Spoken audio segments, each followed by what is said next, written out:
Hello guys, welcome back to the channel Concept of Laws. I'm Advocate Amreen Khan. Bailment का topic हम complete कर चुके थे. Today we start a topic rights and liabilities duties of bailor and bailee. First we discuss duties and liabilities of a bailor. Section 150 में बेलर्स को 2 categories में classify किया गया है. First is gratuitous bailor and second is a bailor for reward.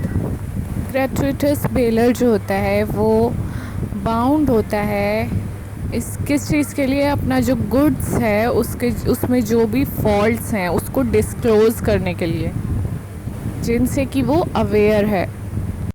और ग्रेचुइटस baler एक ऐसा baler है जो कि अपना गुड्स को लेंड करता है विदाउट कंसिडरेशन.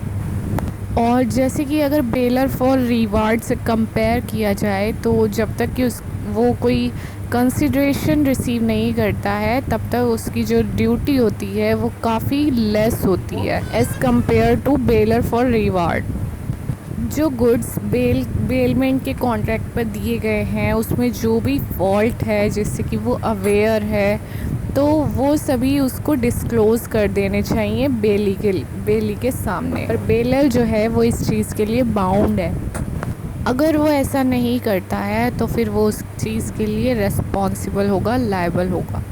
अब जैसे कि किसी ने अपनी जो है कार किसी को दी है बेलमेंट पर, तो उसमें जो फॉल्ट है अगर वो बेली को नहीं बताएगा कि इसमें क्या फ़ॉल्ट है और ये उसके यूज़ करने पर वो जो फॉल्ट है वो निकल कर सामने आता है, मतलब कि डायरेक्टली जो उस फॉल्ट से जो भी डैमेज होता है बेली को, उस सब के लिए कौन रिस्पॉन्सिबल होगा, कौन लायबल माना जाएगा? बेलर. क्योंकि बेलर को फॉल्ट के बारे में पता था, वो अवेयर था उससे, बट उसने फिर भी उसको डिस्क्लोज़ नहीं किया.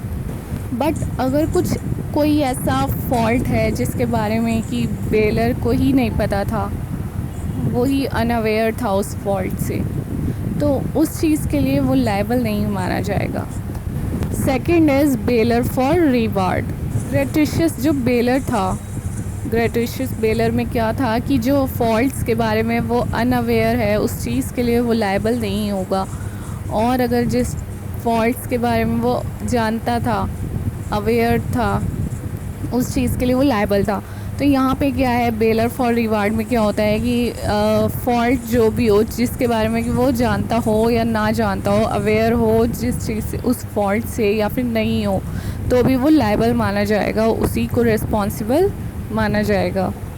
पैरा 2 ऑफ सेक्शन 150 में ये दिया हुआ है, अगर जो कुछ गुड्स हैं जो कि बेल किए गए, कॉन्ट्रैक्ट ऑफ बेलमेंट पर दिए गए हैं, किसी ने हायर किया है, तो उस चीज़ में जो भी डैमेज होगा उस चीज़ के लिए बेलर रिस्पॉन्सिबल होगा, चाहे कि वो उस चीज़ से अवेयर हो या फिर नहीं अवेयर था.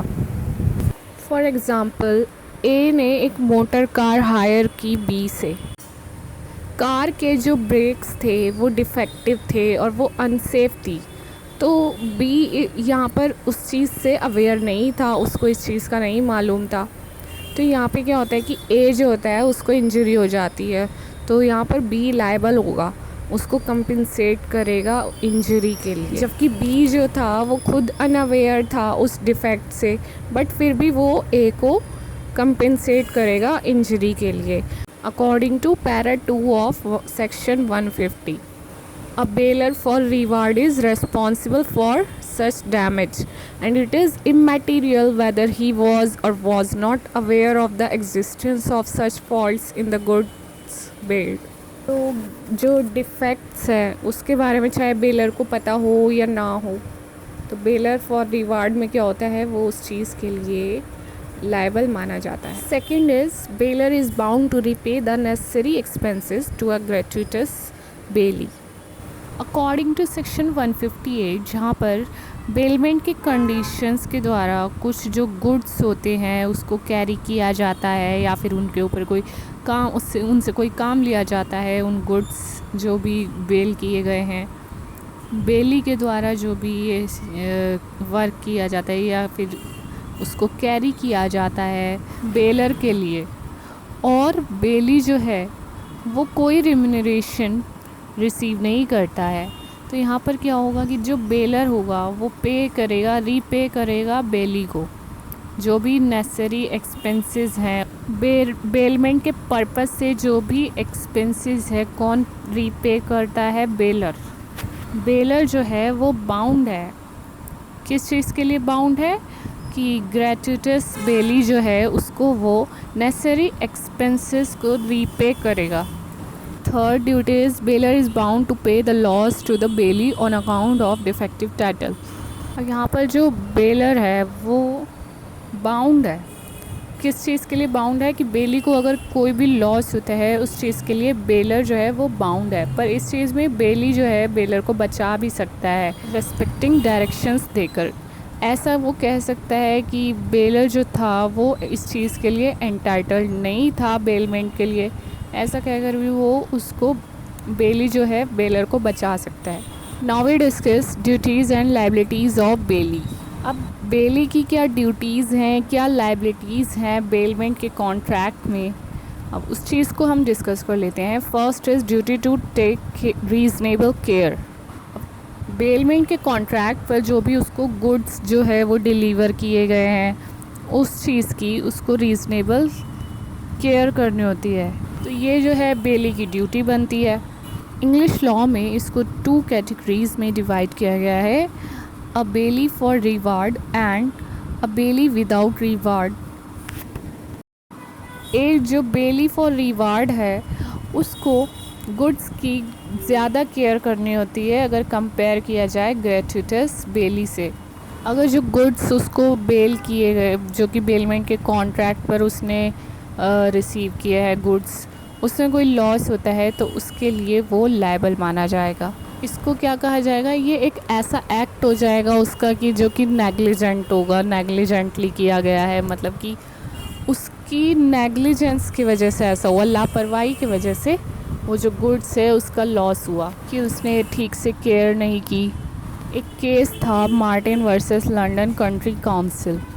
इस केस पे क्या हुआ था कि जो प्लेंटिफ एक लेडी थी, वो जो है डिफेंडेंट के हॉस्पिटल में एडमिट हुई एज अ पेशेंट। एडमिट होने के बाद उसने अपना गोल्ड नेकलेस और सिगरेट केस हॉस्पिटल के जो ऑफिशियल्स हैं वहाँ पर सबमिट कर दिया। उन्होंने क्या किया कि उन आर्टिकल्स को एक ड्रग रूम में रख दिया और वहाँ से वो चोरी हो गए। इस केस में the Kings bench of England ने ये बात हेल्ड की कि डिफेंडेंट है लायबल, डिफेंडेंट को गिल्टी माना जाएगा क्योंकि उन्होंने इतना ज़्यादा केयर उसकी नहीं की जितना कि करनी चाहिए। प्लेंटिफ के जो गुड्स हैं उनकी आर्टिकल्स हैं उसकी केयर करनी चाहिए। और अगर बात की जाए ग्रेट्यूटस बेली की, बेली फॉर रिवार्ड के कंपैरिजन में इनकी जो ड्यूटी होती है वो लेस होती है। जो ग्रेट्यूटस बेली है वो जब ही लायबल होगा अगर कि जो नेग्लिजेंस है वो जानबूझकर किया गया है, विलफुल और ग्रॉस नेग्लिजेंस था। नाउअडेज कोर्ट ने same standard of reasonable care apply कर दिया है। सिमिलरली सेक्शन 151 ये प्रोवाइड करता है कि सभी जो बेलमेंट केसेस हैं उनमें जो बेली है वो बाउंड है गुड्स की अच्छे से बहुत केयर करने के लिए, जैसे कि एक ऑर्डिनरी मैन करता होगा। सेक्शन 152 में ये कहा गया है कि वो जो बेली है वो रिस्पॉन्सिबल नहीं होगा लॉस के लिए, डिस्ट्रक्शन या फिर कोई भी डेट्रियोरेशन के लिए जो भी चीज़ बेल की गई है, गुड्स हैं जो। बट अगर वहाँ पर कोई स्पेशल कॉन्ट्रैक्ट फिक्स किया गया जो कि फ़िक्स करता है उसकी रिस्पॉन्सिबिलिटी, बेली की रिस्पॉन्सिबिलिटी कि लॉस जो भी होगा, कोई भी डिस्ट्रक्शन होगा तो उस चीज़ के जो बेल्ड किया गया है गुड्स को उनमें, तो क्या होगा कि जो बेली होगा उसको लायबल माना जाएगा। एक केस था union of India versus Amar Singh. तो इसमें क्या हुआ था कि जो कुछ गुड्स थे जो कि पाकिस्तान से न्यू दिल्ली पहुंचाने थे, अब वहाँ पर अब जो गुड्स जो कि एक पाकिस्तान रेलवे है वहाँ पर वो उन लोगों ने वो गुड्स को कैरी किया और जो इंडियन रेलवे है उनको फॉरवर्ड कर दिया एज फॉरवर्डिंग रेलवे। तो इंडियन रेलवे ने उसको कैरी किया। फिर क्या हुआ कि जो गुड्स थे वो खो गए। तो यहाँ पे किसकी लायबिलिटी हुई? फॉरवर्डिंग रेलवे की लायबिलिटी बनती है। कोर्ट ने इस केस में ये बात हैंड की कि इंडियन रेलवेज जो है वो गिल्टी है फॉर नेग्लिजेंस। उन्होंने उतनी केयर नहीं की जो कि बेलमेंट के कॉन्ट्रैक्ट पर गुड्स बेल किए गए थे, उसकी उतनी केयर नहीं की जितनी कि उनको करनी चाहिए थी। इसमें एक पॉइंट है फाइंडर ऑफ गुड्स। अगर किसी लॉस्ट आर्टिकल का कोई फाउंडर होता है, किसी को लॉस्ट आर्टिकल मिलता है तो वो बेली नहीं होगा, बट कुछ पर्पस के लिए उसको ग्रेट्यूटस बेली कहा गया है, क्योंकि गुड्स की केयर के लिए उसकी रिस्पॉन्सिबिलिटी इतनी ज़्यादा नहीं है कि जैसे कि bailor for reward bailee for reward की होती है। यहाँ पर जो है जैसे कि ग्रेट्यूटस बेली की as compared to bailee for reward, उसकी थोड़ी लेस ड्यूटी बनती है। ये बात कही थी चिट्टी ने। According to section 71 of railways act, इसमें ये कहा गया है कि जो पर्सन फाइंडर है गुड्स का, जो कि गुड्स लॉस्ट गुड्स का जो फाइंडर होगा, उसको सेम जिसके पास की उस गुड्स की कस्टडी होगी तो उसकी सेम रिस्पॉन्सिबिलिटी होगी एज अ बेली। लॉ की नज़रों में वो बेली ही माना जाएगा। लेकिन अगर ऐसा होता है कि जो गुड्स हैं उसमें कोई लॉस होता है या फिर कुछ भी ऐसा उसमें नुकसान होता है, तो उस चीज़ के लिए वो बेलर को उसको बेलर को स्यू नहीं कर सकता है। अगर लॉस उसका वॉलंटरीली हुआ है तो उस चीज़ के लिए वो जो ऑनर है उसको स्यू नहीं कर सकता।